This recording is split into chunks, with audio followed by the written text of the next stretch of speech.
நிறைவாய் மாற்றுகிற ஆண்டவர்.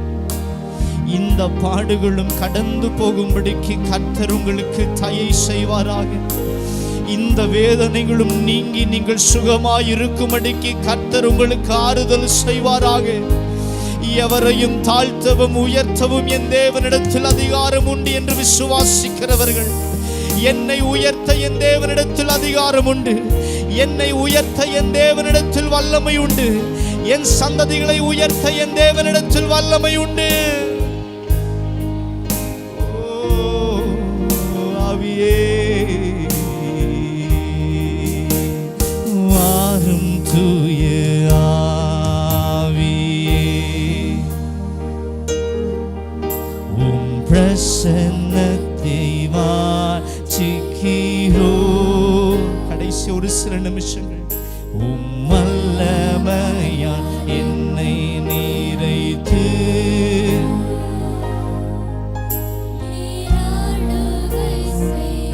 அப்படியே உங்க சிரசு மேல கையை வைத்து தேவ சமூகத்தில், உம் வல்லமையால் என்னை நிறைத்து என்னை ஆளுகை செய்யுங்க ஆண்டவரே. அப்படியே உங்க வாழ்க்கையை தேவ சமூகத்தில் ஒப்பு கொடுப்பீங்களா?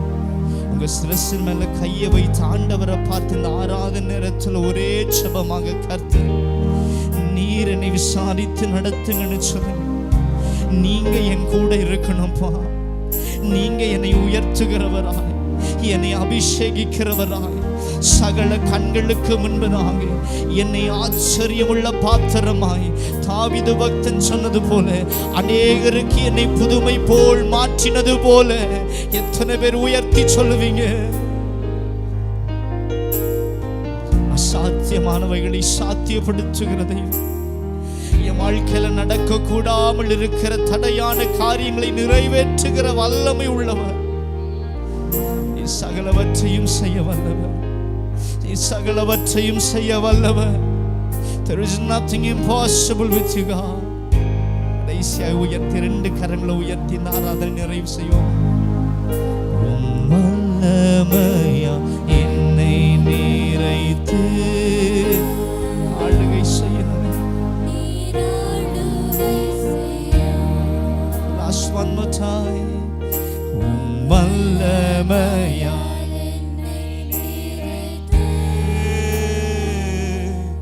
நீராளுகை செய்யோ.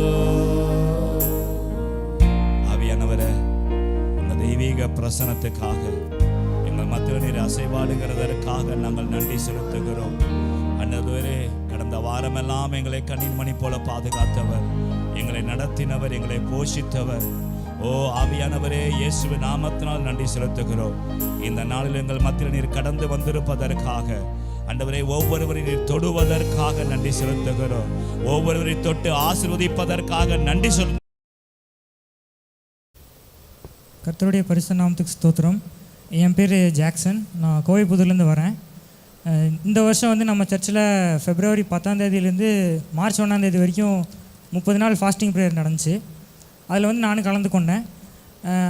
அதில் ஒவ்வொரு நாளும் வந்து முடிஞ்சோடனே கடைசி லாஸ்ட் 5 minutes வந்து பாஸ்டர் வந்து எல்லாரையும் முழங்கால் போட வச்சு, உங்களுக்கு என்ன வேணுமோ உங்கள் மனதில் இருக்க விருப்பத்துக்காக ஜெபிங்கன்னு 30 நாள் எங்களை ப்ரேயர் பண்ண வச்சார். அதே மாதிரி கரெக்டாக வந்து அந்த மார்ச் 1 எனக்கு 12th பப்ளிக் எக்ஸாம் ஸ்டார்ட் ஆகுது. ஸோ அந்த 12th பப்ளிக்கில் நல்ல மார்க் எடுக்குன்னு சொல்லி நான் ஜெபிச்சுட்டு வந்தேன். அதே மாதிரி எக்ஸாம் வந்துச்சு. எக்ஸாம் எழுதினேன். கடைசி 2 எக்ஸாம் அப்போ எனக்கு மம்ஸ் வந்துருச்சு. மம்ஸ் வந்து உடல்நிலையை ரொம்ப பாதிக்கப்பட்டேன். ஆனால் அப்போது தேவன் எனக்கு கிருபை தந்து எக்ஸாமை கம்ப்ளீட் செய்ய வைத்தார். போன வாரம் மண்டே வந்து ரிசல்ட் வந்துச்சு. அதில் வந்து தேவன் வந்து என்னை 600க்கு 480 மதிப்பெண்கள் எடுக்க வைத்தார். உண்மையிலே ஃபாஸ்டிங் ப்ரேயரில் கலந்துக்கிட்டது எனக்கு ரொம்ப ஆசீர்வாதமாக இருந்துச்சு. எனக்காக ஜெபிச்ச பாஸ்டருக்கும் பாஸ்டர் குடும்பத்துக்கும் சபை ஜனங்களுக்கும் கர்த்தருக்கும் கோடான கோடி நன்றி ஸ்தோத்திரம்.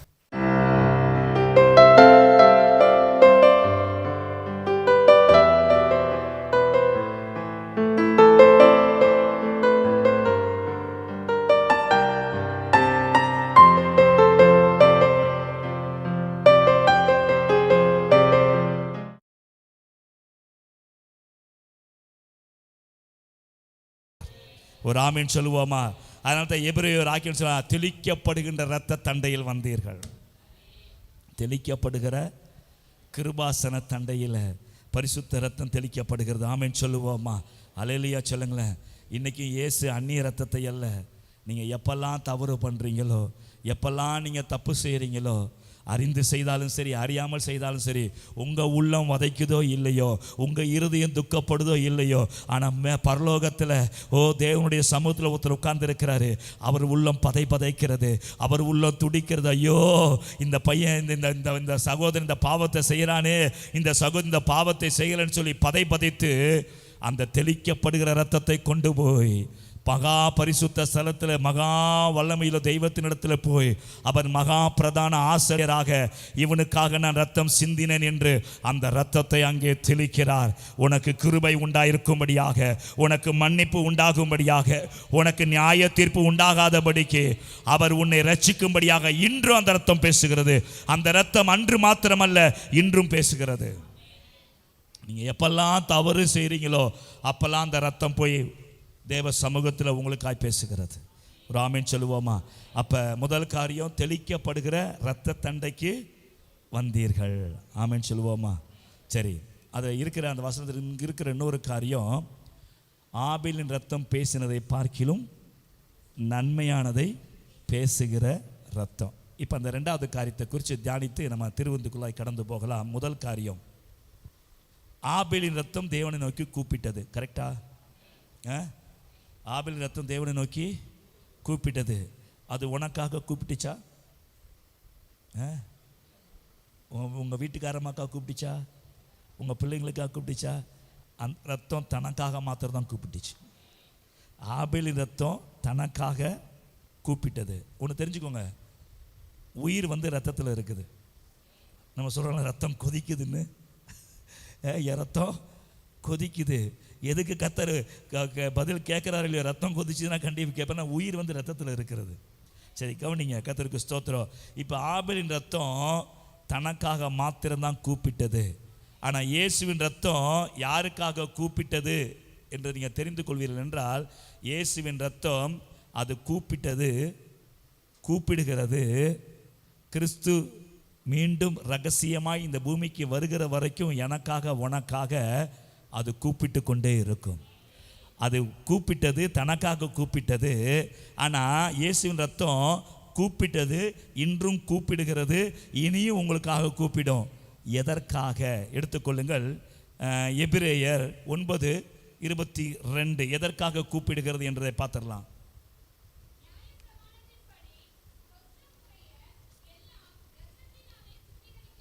நியாய பிரமாணத்தின்படி கொஞ்சம் குறைய எல்லாம் இரத்தத்தினால் என்ன செய்யப்படுமாம்?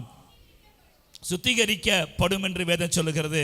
அப்ப இயேசுவின் ரத்தம் நேத்து உங்களுக்காக கூப்பிட்டுச்சு, இன்னைக்கு உங்களுக்காக கூப்பிடுகிறது, நாளைக்கு உங்களுக்காக கூப்பிடுகிறது. ஏன் கூப்பிடுதுன்னா, தனக்காக கூப்பிடல. இயேசு ரத்தம் அவர் பாவ ரத்தத்தை சிந்தவில்லை, பரிசுத்தமான ரத்தத்தை சிந்தி இருக்கிறாரு. அவர் தனக்காக கூப்பிடல, அவர் எனக்காக நேற்று கூப்பிட்டார், இப்ப எனக்காக கூப்பிடுகிறார், நாளைக்கு எனக்காக கூப்பிடுகிறார். ஏனென்றால் கொஞ்சம் குறைய எல்லாம் ரத்தத்தினாலே சுத்திகரிக்கப்படும். அல்லேலூயா. ஒவ்வொரு நாளும் சபையில் ஜெபத்தை கற்றுக் கொடுத்துருக்கிறேன். முதல்ல உங்களை பரிசுத்தம் பண்ணணும். அல்லேலூயா. பாவம் செய்யாத பரிசுத்தவான் என்று யாருமே கிடையாது. ஏதோ ஒரு இடத்துல ஏதோ ஒரு தவறு செய்கிறோம். இருக்கிறீங்களா? அப்ப ஒரு மனிதனுடைய ஜெபம் என்னன்னா, அதிகாலையில் தேவ சமூகத்தில் தன்னை தாழ்த்தணும். தான் பரிசுத்தவான் என்று போய் நிற்க கூடாது. நான் பாவியான மனுஷன் வந்திருக்கிறேன் ஆண்டவரே, என் மேலே இரக்கமாயிரும் என்று சொல்லி ஜெபிக்கும் பொழுது அந்த ரத்தம் நேற்று என்ன சுத்திகரிச்சது, இன்னைக்கு என்ன சுத்திகரிக்கும். ஆமென். ஒருவேளை இன்னைக்கு நான் சில தகாத வார்த்தை, சில தகாத காரியம் செஞ்சுட்டேன், ஒரு தப்பு செஞ்சுட்டேன், என்னை உறுத்துது, நான் தேவசம் நாளைக்கு போறேன், அந்த ரத்தம் மாட்டேன்னு சொல்லாது. அந்த ரத்தம் பேசும், அந்த ரத்தம் உங்களை சுத்திகரிக்கும். அப்ப ஆபேல் ரத்தம் தனக்காக பேசிச்சு, இயேசு ரத்தம் யாருக்காக பேசுது? யாருக்கு? அப்படி மார்ல அடிச்சுட்டு சொல்லுங்க, எனக்காக பேசுகிறது. ஒரு ஆமேன் சொல்லுவோமா? சரி, ஆபேலின் ரத்தம் எதை பேசினது? ஏன்னா எபிரேயர் தான் சொல்றான், அது பேசினதை பார்க்கும் நன்மையானதை பேசுகிற இரத்த தண்டைக்கு நீங்கள் வந்தீர்கள். ஆபேல் ரத்தம் எதை பேசினது? ஆபேல் ரத்தம் தன்னுடைய நீதியை பற்றி பேசினது. இருக்கிறீங்களா? தன்னுடைய, அது எதெல்லாம் பற்றி பேசி தெரியுமா? முதல் காரியம் தன்னுடைய நீதியை பற்றி பேசினது. ரெண்டாவது தன்னுடைய கீழ்ப்படிதலை குறித்து பேசினது. இதையெல்லாம் தாண்டி இன்னொரு காரியத்தை பற்றி பேசுது. ஆண்டவர் சொல்றாரு, உன் சகோதர ரத்தம் என்ன நோக்கி என்ன பண்ணுது? கூப்பிடுது, பேசுது. ரெண்டு காரியம் பேசுது. நான் வந்து நீதியாக இருந்தேன். ஆமென். நான் நீதியாக இருந்தேன், நான் கீழ்ப்படிஞ்சிருந்தேன். மூணாவது ஒரு காரியத்தை சொல்லுது. என்ன தெரியுமா? காயின் என்னை கொலை செஞ்சிட்டான்னு சொல்லி ஆண்டவர்கிட்ட பேசுது. அந்த ரத்தம் தான் நீதியை பற்றி பேசிச்சு, தன்னுடைய கீழ்ப்படுதலை பற்றி பேசிச்சு. அது மாத்திரம் இல்லை, மூன்றாவது ஒரு காரியத்தை கட்டாயம் அது பேசி, என்னன்னா என்னை காயின் பொறாமையினால் என்ன பண்ணிட்டான்? என்னை கொலை செய்துட்டான் என்று. கர்த்தருக்கு ஸ்தோத்திரம். ஆனால் ஆண்டவருடைய ரத்தம், ஆபேலின் ரத்தம் பேசினதை பார்க்கலும் நன்மையானதை பேசுகிற இயேசுவின் ரத்தம் எதை பற்றி பேசினது? எடுத்துக்கொள்ளுங்கள். எபிரேயர் 9ஆம் அதிகாரத்தில் 11 மற்றும் 12வது வசனங்கள். எபிரேயர் 9, 11 மற்றும் 12வது வசனங்கள். வரப்போகிற நன்மைகளுக்குரிய பிரதான ஆசாரியராய் வெளிப்பட்டு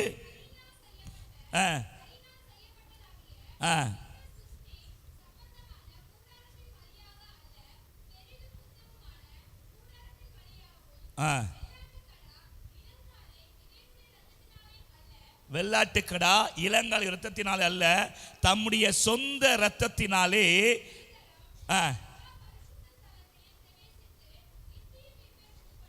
என்னத்தை உண்டு பண்ணினது? அவர் தம்முடைய இரத்தத்தினாலே எனக்கு விடுதலையை, நித்திய மீட்பை உண்டு பண்ணி இருக்கிறார். இந்த ஆபேலின் ரத்தம் காயினை குற்றப்படுத்தினது. இயேசுவின் ரத்தம் எனக்கு நித்திய மீட்பை உண்டு பண்ணி இருக்கிறது, எனக்கு விடுதலையை கொடுத்திருக்கிறது. ஆபேலின் ரத்தம் காயினை விடுதலை செய்யல, காயினை குற்றவாளியாக்கினது. இயேசுவின் ரத்தமோ எனக்கு விடுதலை கொடுத்து நித்திய மீட்புனா டெலிவர்ட் ஃபார் எவர். ஆமாம், டெலிவர்ட் ஃபார் எவர். ஏதோ கொஞ்ச நாளைக்கு உங்களை விடுதலை செஞ்சு விட்டு வைக்கிற மாதிரிலாம் கிடையாது. உங்களை நித்திய காலமாக உங்களை தமக்கென்று ரிடெம்ஷன் பண்ணிக்கிட்டாரு, தமக்காக மீட்டு கொண்டார். நீ என்னுடையவன், நீ என்னுடையவள் என்று அவருடைய ரத்தம் உங்களை மீட்டு கொண்டது. ஆனால் ஆபேல் ரத்தமோ தன்னுடைய நீதியை மாத்திரம் பற்றி பேசிட்டு காயினை தேவ சமூகத்திலிருந்து துரத்தினது. நான் சொல்லுகிறேன், இயேசுவின் ரத்தமோ அவருடைய நீதியை விளங்க பண்ணும்படியாக எனக்கு நித்திய மீட்பை உண்டு பண்ணி இருக்கிறது. ஒரு ஆமென் சொல்லுவோமா? கர்த்தருக்கு ஸ்தோத்திரம். மூன்றாவது ஒரு காரியம், கர்த்தருக்கு ஸ்தோத்திரம். ஆபேலின் ரத்தம் அன்னைக்கு ஒரு நாள் தான் பேசிச்சு. ஆபேலின் ரத்தம் அன்னைக்கு ஒரு நாள் தான் பேசிச்சு. கர்த்தருக்கு ஸ்தோத்திரம் உண்டாவதாக. அதை நான் ஏற்கனவே சொன்னால் அது கொஞ்சம் விலைக்கு கொடுத்துட்றேன். நான் ஆபேல் ரத்தம் அன்னைக்கு ஒரு நாள் பேசிச்சு, சிந்தப்பட்டது. உடனே தேவன் தேடுறாரு, அந்த ரத்தம் பேசிச்சு. அதுக்கப்புறம் அந்த ரத்தம் பேசலை. இன்னைக்கு நிறைய பேர் ரத்தம் பேசுகிறது. கர்த்தருக்கு ஸ்தோத்திரம் உண்டாவதாக. அதை குறித்து நான் பின்னாடி காட்டுறேன். இயேசுவின் ரத்தம் எப்படி என்ன செய்யுது? எபிரேயர் 10ஆம் அதிகாரத்தில் 19 மற்றும் 20. எபிரேயர் 10ஆம் அதிகாரம் 19 மற்றும் 20வது வசனங்கள். ஆகையால் சகோதரரே,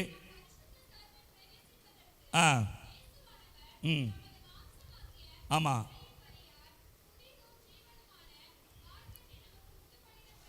நமக்கு உண்டு பண்ணினபடியினால்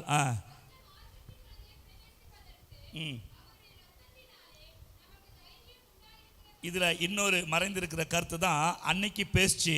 நான் சொன்ன ஏற்கனவே உங்கள்கிட்ட சொல்லிட்டேன். நான் இது எப்படி பேசணும்னு சொல்லுகிறேன். நான் இன்னைக்கு நீங்கள் இயேசு ரத்தத்தினால மீட்கப்பட்டாச்சு, கரெக்டா? ஆமென். இயேசு ரத்தத்தினால் அது அன்னைக்கே பேசி முடிஞ்சிருச்சு. ஆனால் இயேசு ரத்தம் எப்பொழுதும் பேசும் என்பதற்கு தொடர்ந்து பேசணும் ஆதாரமாக சொல்கிறேன். அப்போஸ்தலனாகிய பவுல் கொரிந்து சபைக்கு எழுதும்பொழுது, ரட்சிக்கப்பட்ட கணவன் என்ன பண்ணுறான்னா, ரட்சிக்கப்படாத மனைவி மூலமாக, ஒருவேளை உங்கள் மனைவி ரட்சிக்கப்படலை, உங்களுக்கு ஒரு பிள்ளை பிறந்திருக்குன்னா, அந்த ரட்சிக்கப்பட்ட கணவன் மூலமாக பிறக்கிற அந்த பிள்ளை பரிசுத்தமாக இருக்கும். அப்படிதான் வசனம் இருக்குது.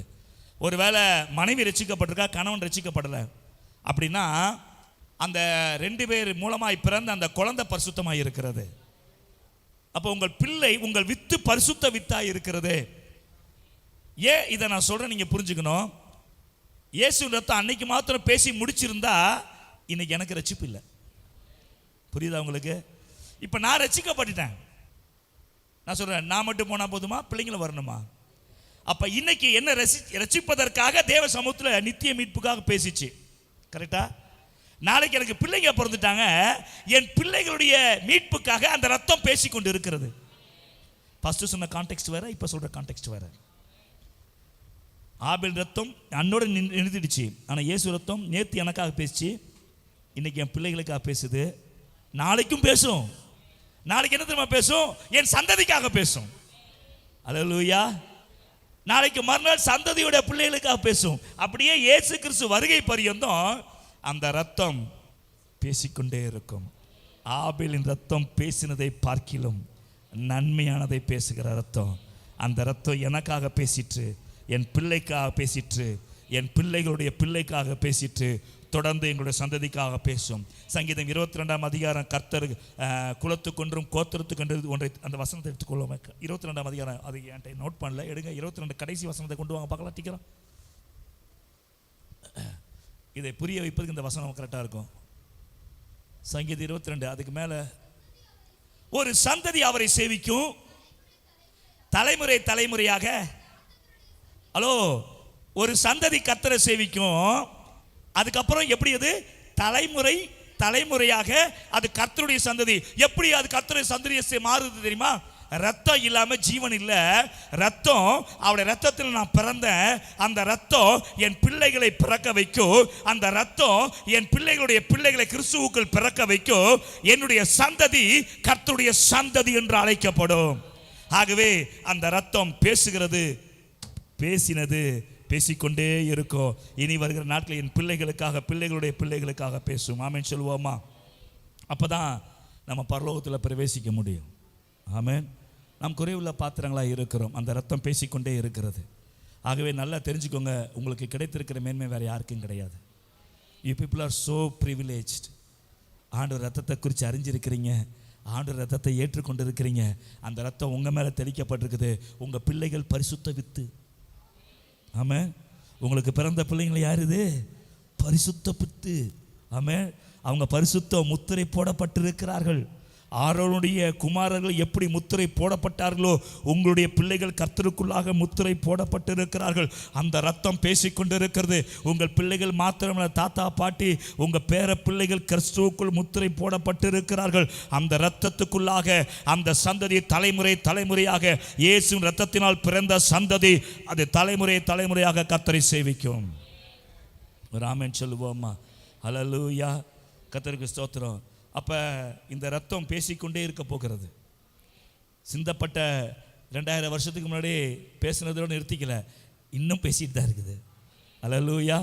இனியும் பேசும். ஏன் தெரியுமா? 20வது வசனத்தை கவனிங்க. அவருடைய ரத்தத்தினாலே தைரியம் உண்டாயிற்று. என்ன தைரியம்? பிகாஸ் அவர் தம்முடைய ரத்தத்தை எடுத்துக்கொண்டு ஒரு அட்வொகேட்டாக உள்ளே போயிருக்கிறார். மகா பரிசுத்தத்தில் எப்படி போயிருக்கிறாரு? அட்வொகேட். அப்படி தான் ஆங்கில பைபிளில் ஒரு சில இடங்களில் கொடுக்கப்பட்டிருக்கு. அட்வொகேட்ன்ற வார்த்தை வருகிறது. அவர் எனக்காக உனக்காக பரிந்து பேசுகிறவராக, வாதாடுகிறவராக, வழக்காடுகிறவராக அவர் கடந்து போயிருக்கிறார். ஒரு ஆமென் சொல்லுவோமா? சரி, 4வது காரியத்தை நான் சொல்கிறேன். கர்த்தருக்கு ஸ்தோத்திரம். இந்த ஆபேலின் சிந்தப்பட்ட ரத்தம் எதை கொண்டு வந்தது என்கிற அறிவு நமக்கு வேண்டும். அப்போ தான் இயேசுவின் ரத்தம் நமக்கு எதை கொண்டு வந்தது என்பதை புரிந்து கொள்ள முடியும். எடுத்துக்கொள்ளுங்கள், ஆதியாகமம் 4ஆம் அதிகாரம், டக்குன்னு எடுங்க. ஆதியாகமம் 4ஆம் அதிகாரத்தில் ஆபேலின் ரத்தம் எதை கொண்டு வந்தது? 11வது வசனம்.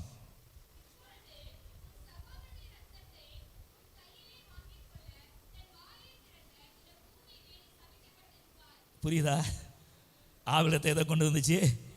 சாபத்தை கொண்டு வந்துச்சு. சரி, 13வது வசனத்தை வாசிங்க, அப்புறம் 12 வாசிங்க. கர்த்தரை நோக்கி தண்டனை. அப்ப ஆபேலின் ரத்தம் முதல்ல எதை கொண்டு வந்தது? சாபத்தை கொண்டு வந்தது. சாபம் எதை கொண்டு வந்தது? தண்டனையை கொண்டு வந்தது. இப்ப 12வது வசனத்தை வாசிங்க. சாபம் வந்து தண்டனை வந்ததுக்கு அப்புறம் ஒரு மனுஷன் எப்படி வாழ்க்கை போகுதுன்னு பாருங்க. 12வது வசனம்.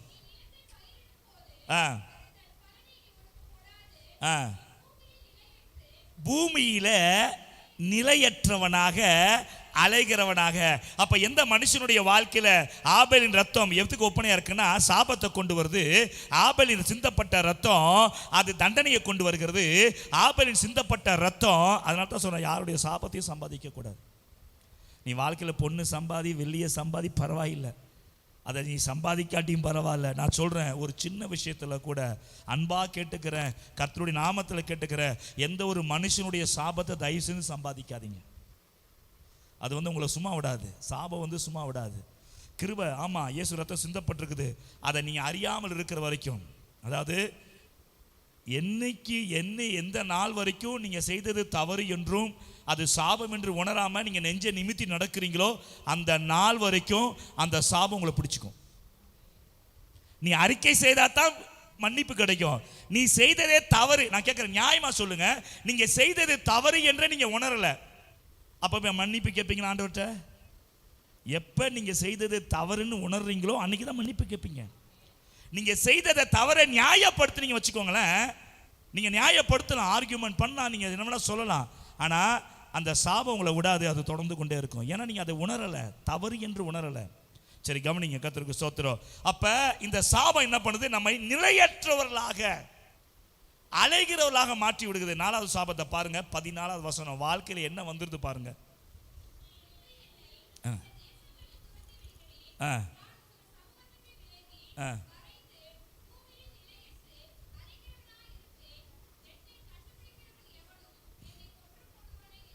இப்போ முதல்ல ஆபேல் ரத்தம் கொண்டு வந்தது சாபம், 2வது தண்டனை, நல்லா நோட் பண்ணிக்கோங்க. 3வது அலைகிற வாழ்க்கையில் நிலை இருக்காது. 4வது ஒரு காரியம் என்ன நடக்குதுன்னா பயம். வாழ்க்கையை குறித்து என்ன வந்துடுது? அப்போ ஆபேலின் ரத்தம் அவனுக்காகத்தான் எல்லாம் செஞ்சுது, ஆனால் மற்றவன் வாழ்க்கையில் என்னத்தை கொண்டு வந்துடுச்சு? அவன் செஞ்சது தப்பு தான். காயின் செய்தது மன்னிக்க முடியாத தவறு, தேவன் ஏற்றுக்கொள்ளலை. நான் காயினை நியாயப்படுத்தலை, ஆனால் அவனுடைய சிந்தப்பட்ட ரத்தம் என்னத்தை கொண்டு வந்தது என்றால் அது சாபத்தையோ, அது தண்டனையோ, அது நிலையற்ற ஒரு வாழ்க்கையோ. வாழ்க்கை நிலையா இருக்காது. 4வது ஒரு காரியம், அது பயத்தை கொண்டு வருகிறது. என்ன நடக்கும்? யாராவது கொன்று போடும், அதாவது வெளியே போகிறதுக்கு பயம். உதாரணமாக நீங்கள் உலகத்தில் ரவுடிங்களை எடுத்துக்கோங்க. இவர் 7 பேரை கொன்றவர், 10 பேரை வெட்டினவர், ஆனால் அவருக்கு வெளியே போகும்போது எப்படி இருக்கும்? கடைசி ஒரு வாட்டி பார்த்துக்கிறேன்டி, ஓகே, திரும்பி வந்தால் சந்தோஷம், திரும்பி வரலன்னா அதாவது அந்த ரவுடிக்கு வெளியே போகிறது என்ன கிடையாது. நீ பெரிய கொம்பனா இருக்கலாம், இல்லைன்னு சொல்லலை, ஆனால் நீ இப்போ நிறைய பேர் பேப்பரில் படிக்கிறோம் இல்லையா, திடீர்னு ஒருத்தவங்க வந்தாங்க, 7 வருஷம் கழிச்சு டபால் வெட்டிட்டு போயிட்டாங்க. 7 வருஷம் காத்திருந்தா, அப்போ 7 வருஷத்தில் பயந்து இருப்பான். இப்போ ஏதோ போயிட்டு வந்துடலான்னு போயிருக்கலாம், உள்ளே வர முடியல, வெளியே வெட்டி சாச்சிட்டாங்க, வீட்டு வாசலே வெட்டி சாச்சிட்டாங்க. அப்போ பயத்தை கொண்டு வருகிறது. ஆனால் இயேசு ரத்தம் எதை கொண்டு வந்தது? ரொம்ப அற்புதமான ஒரு காரியம். கர்த்தருக்கு ஸ்தோத்திரம். என் தகப்பனுடைய ரத்தம் எனக்கு மன்னிப்பை கொண்டு வந்தது. என் தகப்பனுடைய ரத்தம் சாபத்திலிருந்து விடுதலையை கொண்டு வந்தது. என் தகப்பனுடைய ரத்தம் என்னை அலைகிறவனாக அல்ல, பிதாவின் சமூகத்தில் கிட்டி சேர்த்தது. அதுதான் முதல் குறிப்பு. என்ன, என் தேவன் இப்போ இது வரைக்கும் அலைஞ்சி, அதாவது இப்போ சொல்கிறான், இது வரைக்கும் நீங்கள் தேவன் அற்றவர்களாக இருந்தீங்க, அங்கேயும் சுத்திரவனாக இருந்தீங்க, பரதேசின்னு என்னது? நாடோடி. பரதேசின்னு தெரியுமா? இன்னைக்கு இங்கே கூடாரம், இன்னைக்கு கோவைப்புதூரில், நாளைக்கு சுண்டகாமுத்தூரில் கிரவுண்டில் கூடாரம், அப்படியே தாண்டி போய் பேரூர் கூடாரத்தில் ஒரு கூடாரம். இருக்கிறீங்களா? இப்படி கூடார வாழ்க்கையா வாழ்ந்துட்டு இருக்கிறோம். இப்ப சொல்றான், முன்னே நீ நாடோடியா பரதேசியா இருந்த, இப்ப தேவனுடைய சேர்ந்து இருக்கிறா. எவ்வளவு நல்ல ரத்தம் பார்த்தீங்களா? நாடோடியா இருந்த என்ன தேவனுடைய சமூகத்தில் கொண்டு வந்து சேர்த்து இருக்கிறது, எனக்கு மன்னிப்பை கொடுத்து இருக்கிறது. கர்த்தருக்கு ஸ்தோத்திரம். நான் கேட்கிறேன், ஆண்டவர்கிட்ட வந்த பிறகு உங்களுக்கு ஒரு நம்பிக்கை வந்திருக்கா இல்லையா வாழ்க்கையில? ஏன் தெரியுமா அந்த நம்பிக்கை வந்துச்சு? இயேசுவின் ரத்தம் எனக்கு நம்பிக்கையை கொண்டு வருகிறது, வாழ்ந்திருப்பேன் என்ற நம்பிக்கையை கொண்டு வருகிறது. என் தலையில் இருக்கிற மயிரெல்லாம் எண்ணப்பட்டுகின்ற நம்பிக்கையை இயேசுவின் நாமமும் ரத்தமும் கொண்டு வந்திருக்கிறது. காயின் நம்பிக்கை அற்றவனாக அலைந்தான், ஆனால் எனக்கோ ஒரு நம்பிக்கை இருக்கிறது. என் அப்பன் இயேசுவின் ரத்தம் என் வாழ்க்கையில, என் எதிர்காலத்தை, என் பிள்ளைகளுடைய பிள்ளைகளாகிய சந்ததியை குறித்து ஒரு நம்பிக்கையை கொண்டு வந்திருக்கிறது. அவர்கள் வாழ்ந்திருப்பார்கள், செழித்திருப்பார்கள், ஆசீர்வாதமாக இருப்பார்கள் என்ற நம்பிக்கையை எனக்கு கொண்டு வந்தது என் அப்பன் இயேசுவின் ரத்தமாக இருக்கிறது. ஹல்லேலூயா. சீக்கிரம் முடிக்கிறேன். கர்த்தர் மகிமைப்படுவாராக. 5வது காரியம், ஆபேலின் ரத்தத்தில் எந்த உடன்படிக்கையுமே கிடையாது. நல்லா தெரிஞ்சுக்கணும், ஆபேல் ரத்தத்தில் என்ன கிடையாது? எந்த உடன்படிக்கையும் கிடையாது. அவன் வந்து தேவனுடைய ஒரு உடன்படிக்கை என்ன தெரியுமா? அந்த மனசாட்சி காலத்தில், அந்த காலத்தில் என்ன செய்யணும்? தேவன் ஆவியில் அந்த ஏவனபடியே அவன் கர்த்தருக்கென்று காணிக்கையை கொண்டு வருகிறான். கர்த்தருக்கு மகிமை உண்டாவதாக. அவன் எந்த உடன்படிக்கையும் பண்ணலை. அவன் ரத்தம் ஆண்டவரோடு எந்த உடன்படிக்கையும் பண்ணல. ஆனால் இயேசு ரத்தம் என்ன தெரியுமா? எடுத்துக்கொள்ளுங்கள். லேவியாரம் புஸ்தகம் 24ஆம் அதிகாரம் 8வது வசனம். லேவியாரம் 24:8.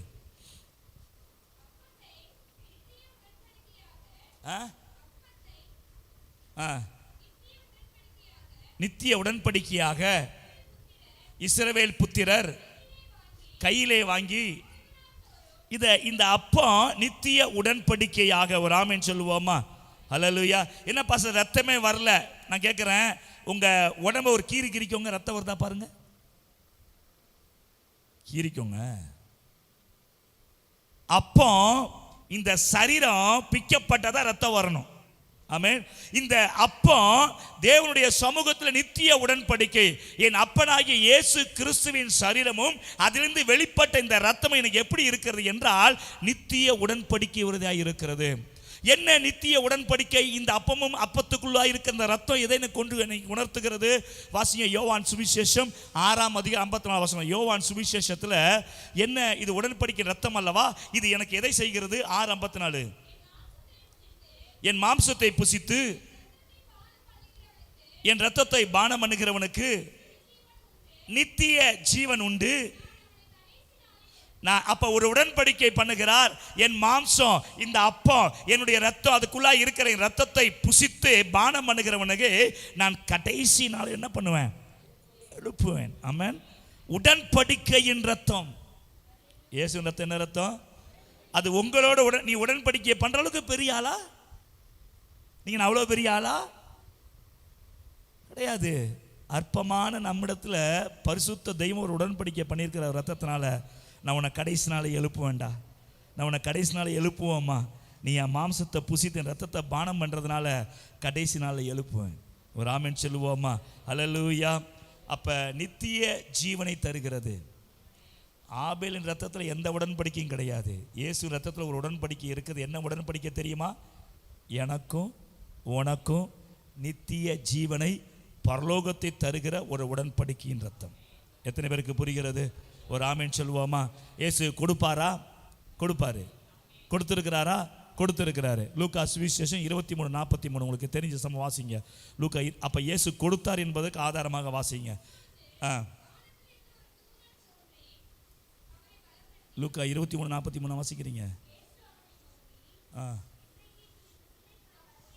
இன்றைக்கு நீ என்னுடனே கூட பரதீசிலே இருப்பாய். விசுவாசித்ததுனாலேயே ஒருத்தனுக்கு தெய்வம் பரதீசுக்கு கொண்டு போவார்னா, நான் சொல்றேன், அவரை நம்பி அவரை விசுவாசித்து அவருடைய அப்பத்தையும் பிக்கப்பட்ட சரீரத்தின் ரத்தத்தை நான் பானம் பண்ணும்பொழுது என்னையும் உன்னையும் நித்திய ஜீவனில் கொண்டு போய் சேர்ப்பது அதிக நிச்சயமாய் இருக்கிறது.